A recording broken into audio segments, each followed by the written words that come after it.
Mesdames et messieurs les jurés, il existe des affaires qui commencent dans le silence. Pas de bruit dans la rue, pas de témoins aux fenêtres, pas de voisins réveillés par quoi que ce soit. Juste une maison tranquille dans une banlieue tranquille, au cœur de la nuit texane. Les pelouses sont arrosées, les voitures dorment dans les allées, les lumières sont éteintes, tout est à sa place. Et puis, à 2h31 du matin, un téléphone décroche dans un centre d'appel d'urgence du comté de Dallas. Une femme appelle. Elle hurle que ses enfants sont mourants, qu'un homme les a attaqués, qu'il y a du sang partout, que l'homme est parti. Dans quelques minutes, les secours vont entrer dans cette maison. Ce qu'ils vont trouver dans ce salon, personne dans ce quartier n'avait jamais imaginé le voir. 2 petits garçons, 6 ans, 5 ans, poignardés. Leur mère, la gorge tailladée à 2 mm de l'artère carotide. À l'étage, leur père et leur bébé de 7 mois, indemnes. Cette scène va déclencher l'une des procédures judiciaires les plus controversées de l'histoire criminelle américaine. Mesdames et messieurs les jurés, bienvenue au banc du crime.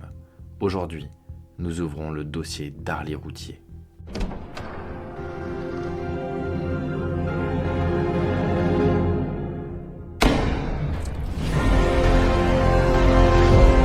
Rolette, Texas, banlieue est de Dallas.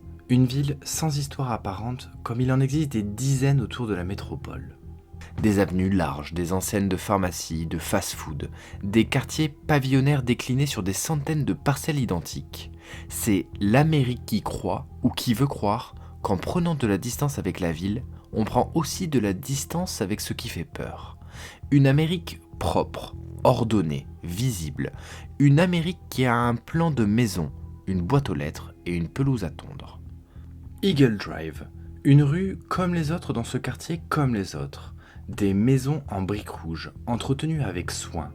Des voitures propres dans les allées. Des barbecues dans les jardins. Au numéro 5801, la famille Routhier est installée depuis plusieurs années. Darren Routhier a 28 ans. Il dirige une petite entreprise spécialisée dans les composants électroniques industriels. Sa femme, Darlie, a 26 ans. Elle s'occupe des enfants et du foyer. Ils ont 3 fils. Devon qui a 6 ans, Damon qui en a 5 et Drake né à la fin de l'année 1995, 7 mois à peine au moment des faits. Ce soir du 5 juin 1996, la maison fonctionne selon son organisation habituelle. Darren est monté se coucher à l'étage avec Drake. Darlie, elle, a décidé de rester au rez-de-chaussée. Elle s'est installée dans le séjour avec Devon et Damon. Elle s'est endormie sur le canapé, les garçons étaient près d'elle. À 2h31 du matin, le central d'urgence du comté de Dallas reçoit un appel. C'est Darlie. Sa voix est hachée, affolée. Elle hurle que ses enfants sont mourants. Selon les sources qui ont rapporté le contenu de cet appel, ses premiers mots sont « Oh mon Dieu, mes bébés sont en train de mourir ». L'opératrice tente de garder Darlie en ligne, de lui faire préciser l'adresse, d'obtenir des informations claires sur ce qu'il se passe dans cette maison. Darlie répète que quelqu'un est entré, que ses enfants ont été attaqués pendant qu'ils dormaient, que l'intrus est parti et qu'elle a été blessée elle aussi. Les équipes d'urgence arrivent en moins de 3 minutes. Ce qu'elles trouvent en entrant dans ce salon est une scène d'une violence extrême. Devon est allongé sur le sol à quelques mètres du canapé. Il a reçu 2 coups de couteau dans la poitrine, avec une force telle que la lame a failli traverser le corps de part en part. Selon les conclusions médicales rapportées lors du procès, il est mort.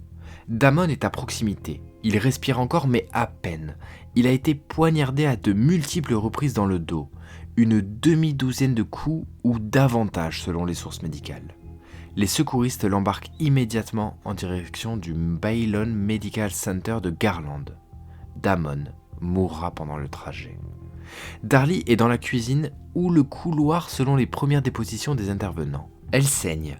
Elle présente une entaille sur le côté gauche du cou, une lacération sur l'avant-bras droit, une blessure à l'épaule gauche.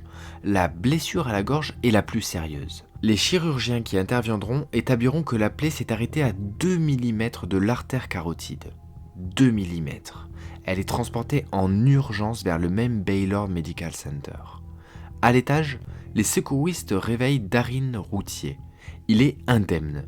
Drake, dans son petit berceau, n'a pas une égratignure. Le père et le nourrisson ont dormi pendant tout ce qui s'est passé au rez-de-chaussée. Mesdames et messieurs les jurés, avant que l'enquête ne commence, posez-vous une question simple. Une maison sur 2 niveaux, 2 petits garçons assassinés en bas, une mère blessée en bas, un père et un bébé indemnes en haut. Personne à l'étage n'a rien entendu. Est-ce que ça dit quelque chose ? Est-ce que ça ne dit rien ? Gardez cette question ouverte. Elle va revenir.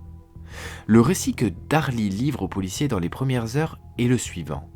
Elle s'était endormie sur le canapé avec les garçons. Un gémissement de Damon l'a réveillée.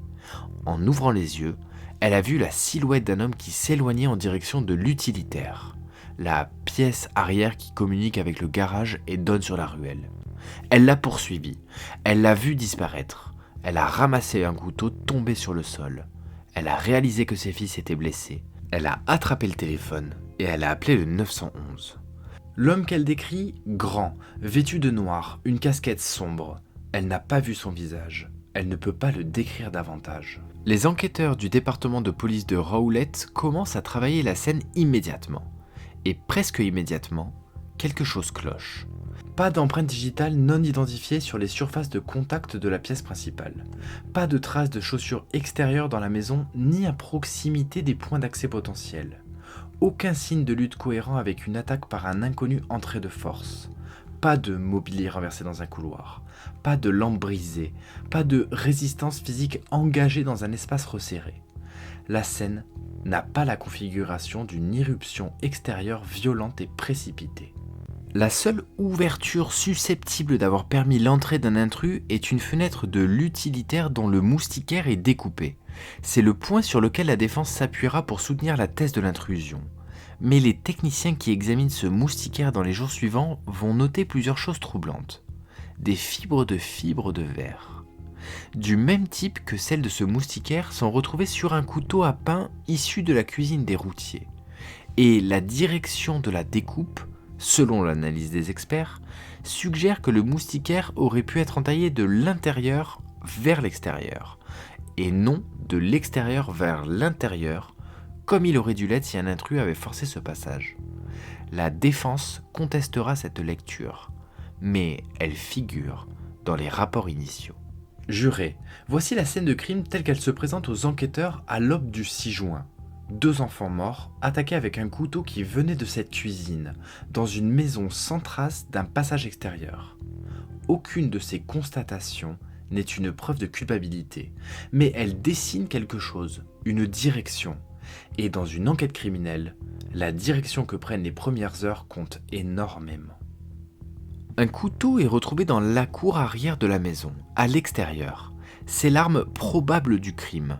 Il appartient à la cuisine des routiers. Sa présence dehors est compatible avec le récit de Darlie. L'intrus aurait abandonné l'arme en fuyant, mais aussi avec une autre hypothèse. Quelqu'un l'a transportée jusqu'à l'extérieur après les faits. Dans l'utilitaire, les techniciens révèlent des traces de sang circulaires à basse vélocité. Ce type de trace indique que le sang est tombé depuis quelqu'un qui était debout ou se déplaçait très lentement, pas quelqu'un qui courait. Si Darlie avait vraiment poursuivi un intrus qui venait de commettre un double meurtre, les traces auraient dû indiquer un mouvement rapide, de la panique, une fuite. Ce n'est pas ce que la scène montre. L'enquête de la police de Rowlett ne fait que commencer. Mais dès cette première nuit, les éléments s'accumulent dans une direction que Darlie Routier ne contrôle plus.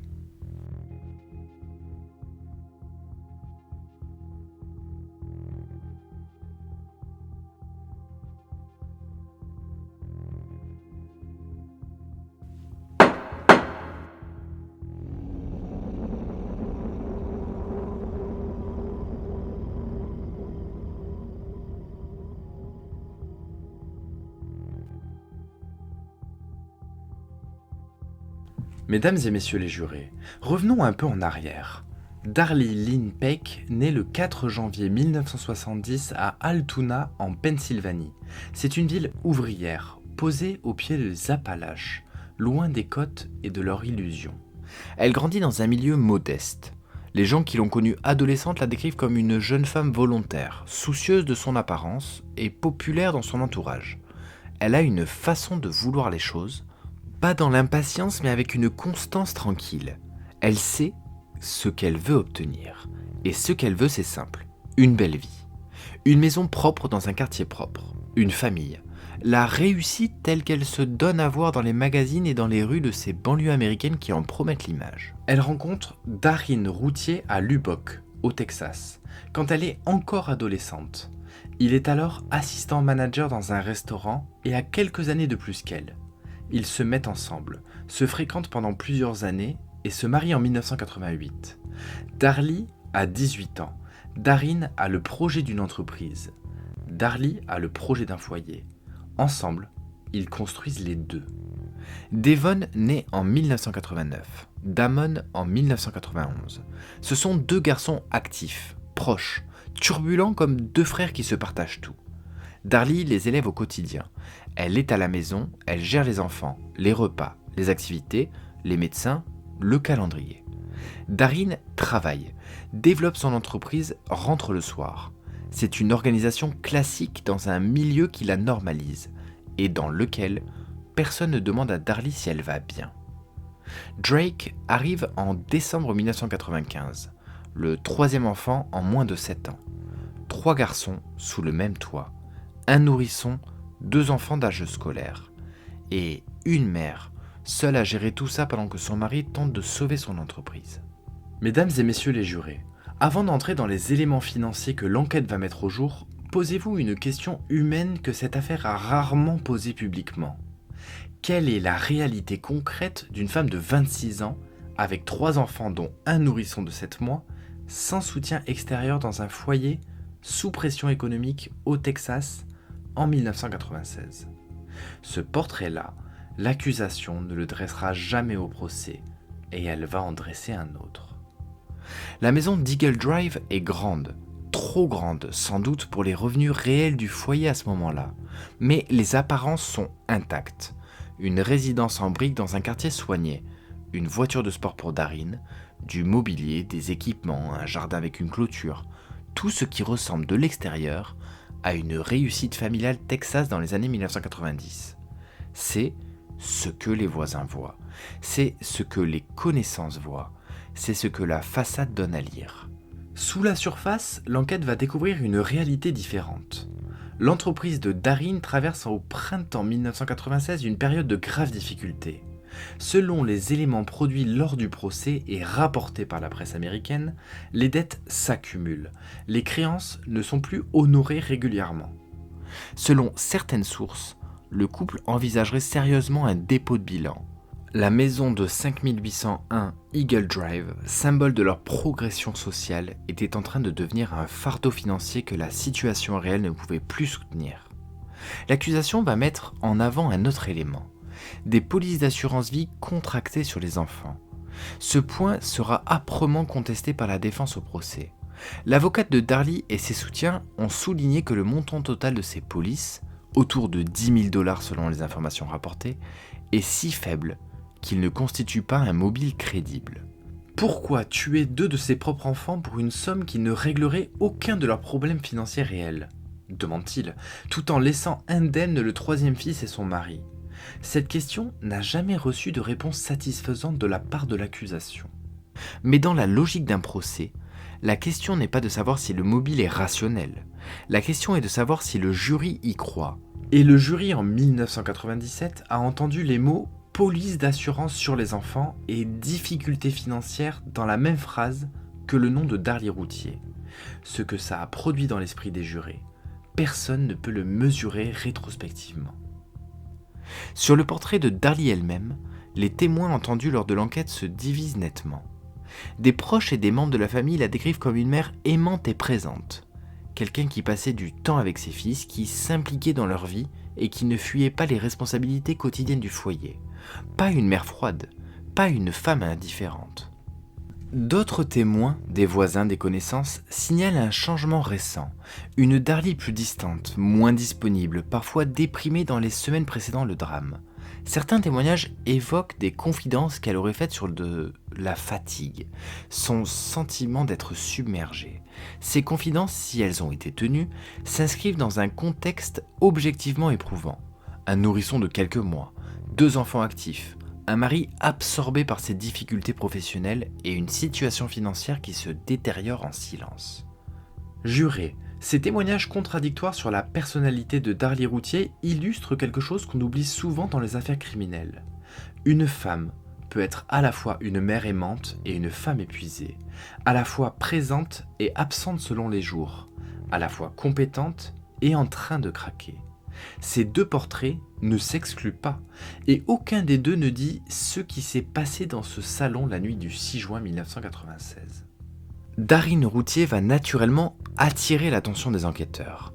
Un père indemne à l'étage pendant que ses 2 fils sont assassinés en bas. Cette configuration mérite d'être examinée.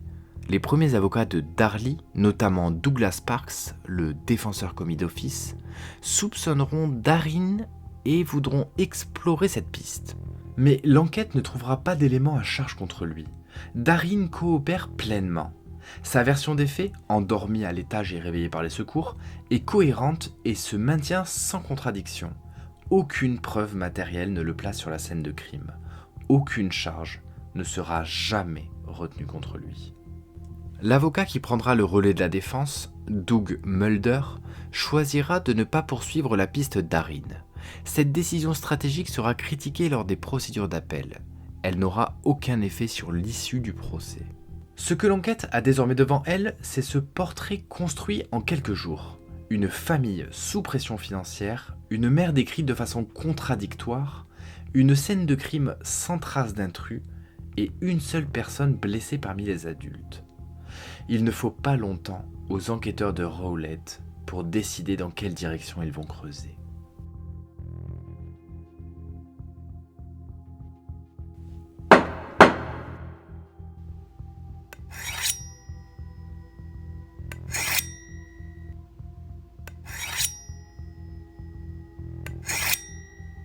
Mesdames et messieurs les jurés, avant d'aller plus loin dans ce dossier, un mot. Si vous écoutez Au banc du crime sans être abonné, c'est le moment. YouTube, cliquez sur s'abonner, j'aime, un clic et vous rejoindrez officiellement le banc. Parce que ce podcast ne fonctionne que si les jurés sont là pour entendre les dossiers. Et il y en a encore beaucoup à ouvrir. Maintenant, parce que dans cette ruelle, à 75 mètres de cette maison, quelque chose attend. Les jours qui suivent le 6 juin 1996 sont denses pour les enquêteurs de Rowlett. Ils retournent sur la scène, ils prélèvent, ils photographient avec une précision que l'urgence du premier soir n'avait pas permis. Ils cartographient chaque trace de sang, chaque projection, chaque dépôt. Ils tentent de reconstituer une chronologie des faits à partir de la physique du lieu. Et plus ils travaillent, moins la scène correspond à ce que Darlie Routier a décrit. James Cron est un consultant en criminalité mandaté par les enquêteurs. Il a derrière lui des années de travail sur des scènes de crime au Texas.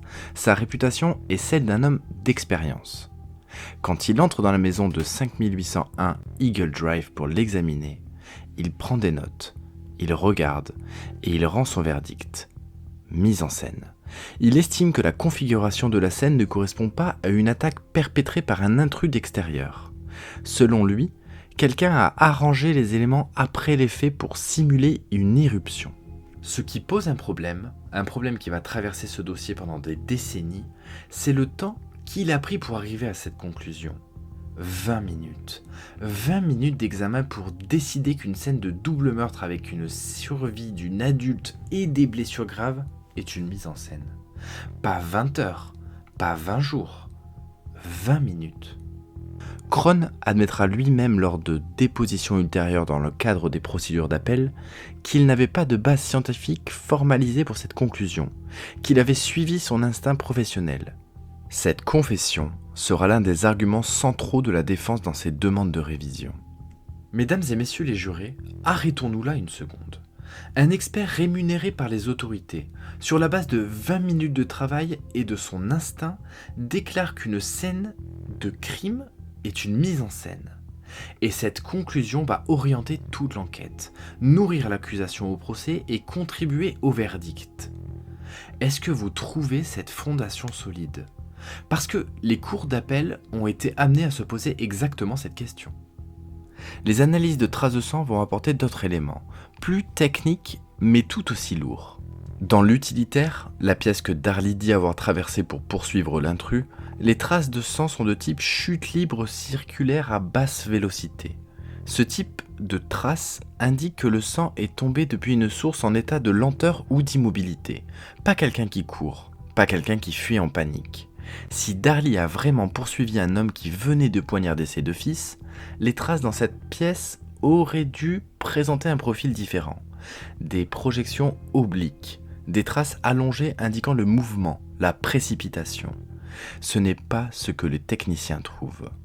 Les enquêteurs notent également l'absence de toute projection cohérente avec un couteau abandonné ou jeté, ce qu'on aurait dû trouver si l'arme avait été lâchée par un intrus en fuite à travers cette pièce. La géographie du sang dans l'utilitaire ne raconte pas une poursuite. Elle raconte quelqu'un qui s'est arrêté là, debout, pendant un moment. L'analyse du moustiquaire confirme les doutes des premiers intervenants. Des fibres de verre appartenant à ce moustiquaire sont retrouvées sur un couteau à peindre de la cuisine des routiers.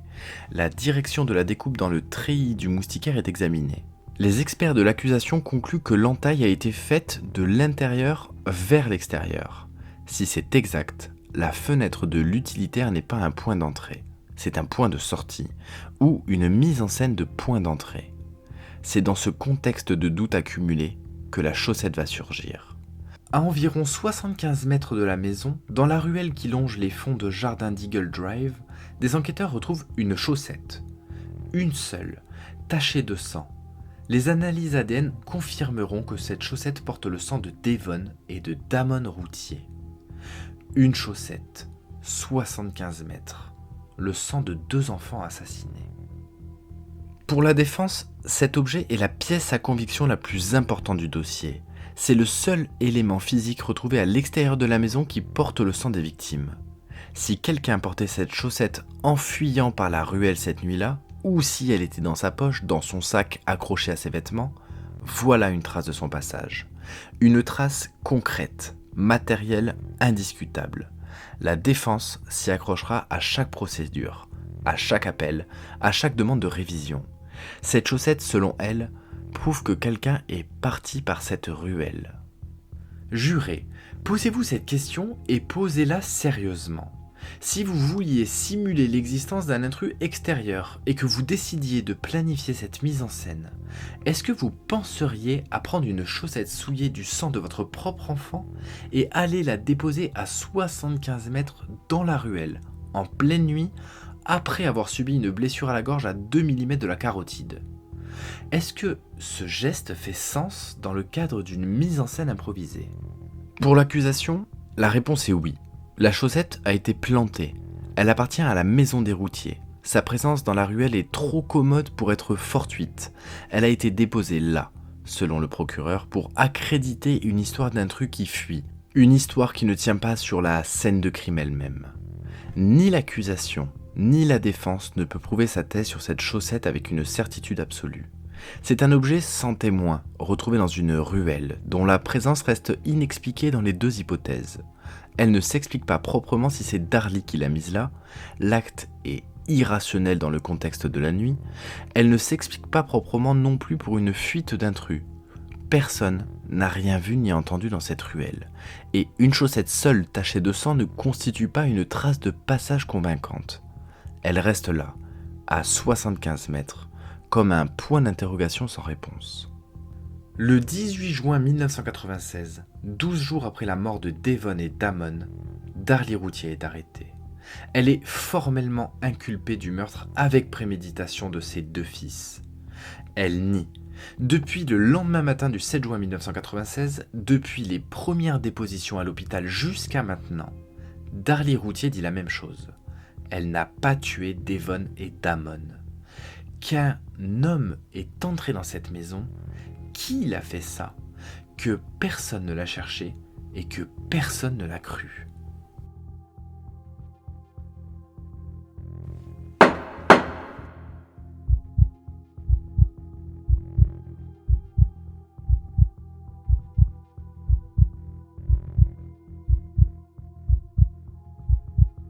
Le procès de Darlie Routier s'ouvre le 6 janvier 1997 à Kerrville, au Texas.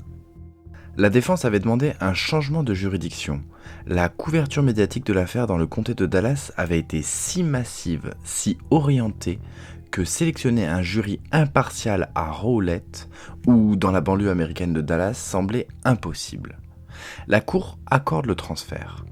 Kerrville, dans la région de Hill Country, une petite ville de vignobles, loin des écrans de télévision de la métropole, devient l'arène dans laquelle va se jouer la vie de Darlie Routier. Le procureur Toby Shook va dresser devant ce jury de Kerrville le portrait d'une femme définie par l'accusation comme, selon ses mots rapportés par la presse, centrée sur elle-même, matérialiste, froide au point d'être capable de tuer ses propres enfants. Cette description sera martelée au fil des semaines de procès. Ce n'est pas une description factuelle, c'est une narration, et cette narration va peser. James Cron témoigne pour l'accusation. Il maintient ses conclusions. La scène a été mise en scène. Il détaille les éléments qui l'ont conduit à cette conclusion en 20 minutes de travail. La défense tente de déconstruire ce témoignage en soulignant l'absence de méthodologie formalisée. Elle n'y parvient pas pleinement lors du procès. Elle aura plus de succès des années plus tard lors des procédures d'appel. Tom Bevel prend ensuite la barre. C'est l'expert en analyse de traces de sang de l'accusation. Son témoignage est le plus technique et le plus lourd des conséquences du procès. Bevel a analysé la chemise de nuit de Darlie Routier. Il a identifié plusieurs taches sur le tissu qui attirent son attention. Parmi elles, des mélanges de sang. Une tache sur l'épaule droite contenant du sang de Devon mêlé au sang de Darlie. Une autre contenant du sang de Damon mêlé au sang de Darlie. 2 taches distinctes, positionnées sur la partie haute du vêtement. Sa conclusion est la suivante. Ces mélanges correspondent à un phénomène de cast-off, le sang projeté lors du retrait d'un couteau ensanglanté que l'on soulève avant de frapper à nouveau. Selon Bevel, Darlie était en train de saigner, et donc déjà blessé, au moment précis où les coups ont été portés sur ses fils. Ce qui, dans la logique de l'accusation, signifie qu'elle était présente lors des coups et qu'elle en était l'auteur. La défense produira ses propres experts avec des lectures radicalement différentes de ces mêmes tâches. Elle soulignera que du sang peut se mélanger de nombreuses façons dans un espace confiné où plusieurs personnes saignent en même temps, par transfert, par contact, par compression d'un tissu imbibé. Elle remettra en cause la direction des projections telles que Bevel l'a interprétée. Mais Bevel est convaincant. Sa présence au procès est convaincante. Et les jurés n'ont pas les outils techniques pour peser eux-mêmes ces analyses. Jurés, voici un fait que vous devez avoir en tête pour tout ce qui suit. En 2009, la National Academy of Science américaine publie un rapport sur les sciences médico-légales. Ce rapport indique, en ce qui concerne l'analyse des taches de sang, qu'il s'agit d'une discipline plus subjective que scientifique, dont la fiabilité varie selon les praticiens et les méthodologies. Ce rapport n'existait pas en 1997, mais la question qu'il pose rétrospectivement sur le témoignage de Tom Bevel au procès de Darlie Routier est difficile à éviter. Darlie Routier prend la barre contre l'avis de ses avocats. C'est l'une des décisions les plus discutées de ce procès. Ses défenseurs lui ont fortement déconseillé de témoigner. La règle dans les affaires à enjeu capital est de ne pas exposer l'accusé au contre-interrogatoire si c'est évitable, particulièrement quand le dossier de l'accusation repose en grande partie sur des interprétations que des experts pourraient contester sans que l'accusé ait besoin de prendre ce risque. Darlie choisit de témoigner quand même. Elle veut parler, elle veut que le jury l'entende. Le contre-interrogatoire du procureur Shook est dévastateur. Selon les sources journalistiques qui ont couvert le procès, Darlie s'effondre sous la pression des questions. Elle se contredit sur ses détails. Elle réagit d'une façon que le jury perçoit comme inadaptée à la situation. Ce témoignage qui devait humaniser l'accusée finit par lui nuire davantage que si elle était restée silencieuse. La question de ces blessures crée une contradiction médicale qui traverse tout le procès. Les médecins du Baylor Medical Center, qui ont opéré Darlie dans les premières heures, avaient déclaré à la police que ces blessures leur semblaient possiblement auto-infligées. Cette déclaration initiale a donné de l'élan à l'hypothèse de l'accusation dès le départ. Mais lors du procès, le médecin légiste de San Antonio, Vincent Di Maiao, témoigne au sens contraire. Il affirme que la blessure à la gorge de Darlie, à 2 mm de la carotide, n'est pas compatible avec les blessures auto-infligées qu'il a examinées au cours de sa carrière. Il estime qu'il est extrêmement difficile de s'infliger soi-même une telle blessure à cet endroit précis du cou. Mesdames et messieurs les jurés, voici la contradiction que personne n'a tranchée dans ce dossier. Les médecins qui ont soigné Darlie pensaient que ces blessures pouvaient être auto-infligées. Le médecin légiste de San Antonio pense le contraire. Ces deux positions sont celles de professionnels qualifiés. Laquelle doit peser plus lourd ? Et dans un procès à enjeu capital, est-ce que le jury est équipé pour trancher une controverse médicale de cette nature ? Et puis, il y a la vidéo. 7 jours après la mort de Devon et Damon, le 13 juin 1996, la famille se réunit au cimetière de Rowlett. C'est ce jour-là que Devon aurait dû fêter ses 7 ans. Il était né le 13 juin 1989. La famille organise un rassemblement autour de sa tombe. Quelqu'un apporte du silly string, cette mousse colorée en aérosol que les enfants adorent. L'idée est de lui offrir une dernière fête d'anniversaire, de célébrer qui il était, de garder quelque chose de sa légèreté et de son rire. Une caméra enregistre la scène. La bande dure environ 10 minutes. Sur la portion diffusée au jury, on voit Darlie. Elle rit, elle danse légèrement, elle chante Happy Birthday, elle vaporise du silly string au-dessus de la tombe de son fils. Elle semble, dans ces quelques secondes, profondément étrangère au deuil qu'on attendrait d'une mère, dont 2 enfants ont été assassinés une semaine plus tôt. Ce que le jury n'a pas vu, c'est ce qui encadre ces quelques secondes. Des journalistes et des avocats qui ont examiné la bande dans son intégralité lors des procédures d'appel ont décrit ce qu'elle contient vraiment. Une femme en larmes, effondrée, incapable de tenir debout sans aide, pendant la plus grande partie de ces 10 minutes. La séquence du silly string est une fraction de cette réalité, une fraction extraite de son contexte et présentée seule à un jury qui n'a pas vu le reste. Cette vidéo partielle sera l'élément le plus dévastateur du procès. Pas parce qu'elle prouve quoi que ce soit, mais parce qu'elle crée une image. Et dans une salle d'audience, une image peut remplacer une preuve dans l'esprit d'un jury.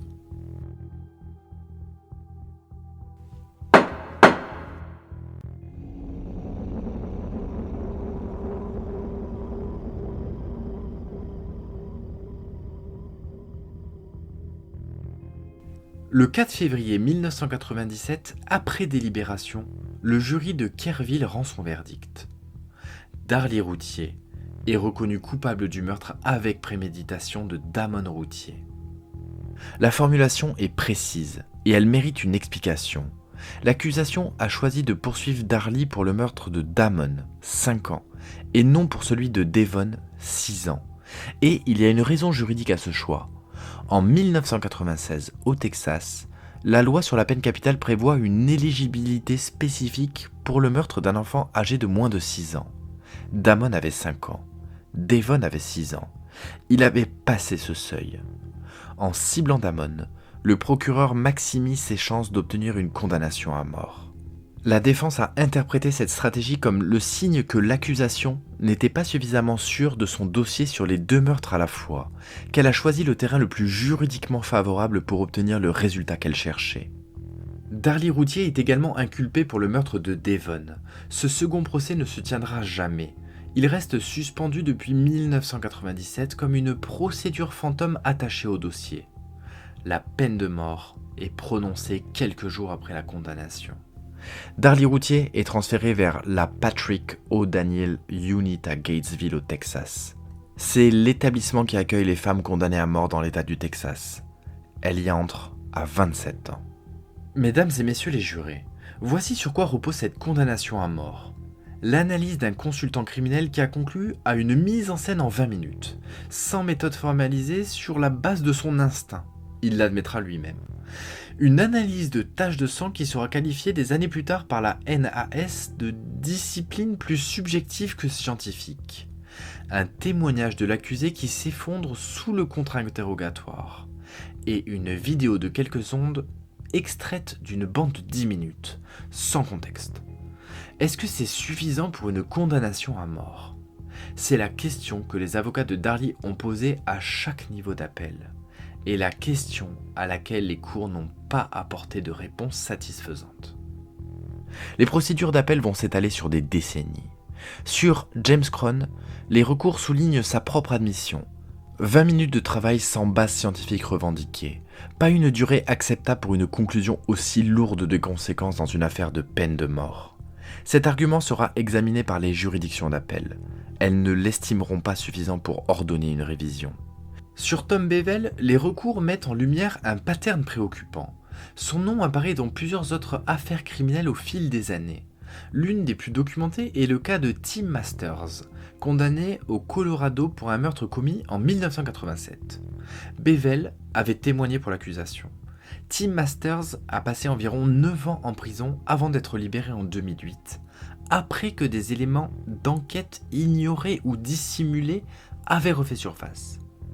Le fait que Bevel intervient dans plusieurs dossiers aboutissant à des condamnations, ensuite remises en cause, alimente les doutes sur la fiabilité de ses méthodes. Mais les cours d'appel texanes ne retiennent pas ces éléments comme suffisants pour réviser la condamnation de Darlie Routier. En 2008, les tribunaux fédéraux ordonnent des tests ADN sur plusieurs pièces à conviction de la scène de crime. En 2011, de nouvelles analyses sont ordonnées.